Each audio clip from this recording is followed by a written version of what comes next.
માર્ગદર્શન નીચે અને જેને અહીંયા અવારનવાર આવીને આ સતી સેવકોને માર્ગદર્શન આપ્યું છે એવા રામ મનોહરદાસ બાપુ એમનું પણ સ્વાગત કરીને એવી વિનંતી.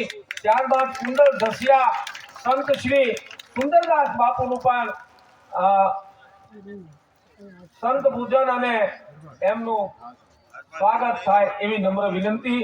ત્યારબાદ રામપાશનો જીગાના મહંત શ્રી રાજેન્દ્રદાસ બાપુ પણ અહીંયા વિરાજિત થયા છે, તો એમનું પણ યથાયોગ્ય પૂજન અને સન્માન થાય એવી નમ્ર વિનંતી.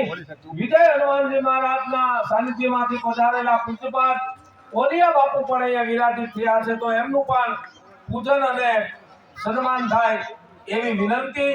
ત્યારબાદ ભૂતિયા આશ્રમ પાલિતાણાથી શ્રી જય જય રામ બાપુ પણ અહીંયા પધાર્યા છે, તો એ જય જય રામ બાપુનું પણ ભેટ પૂજા અને સ્વાગત થાય એવી નમ્ર વિનંતી.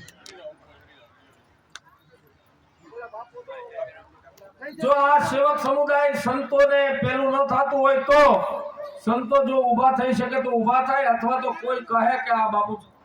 અને ત્યારબાદ લોઠેશ્વર મહાદેવ કંટાસરથી પધારેલા પૂજ્યપાદ હરિગીરી બાપુનું સ્વાગત કરવા માટે પણ એમને ભેટ પૂજન આપવા માટે પણ હું વિનંતી કરું છું.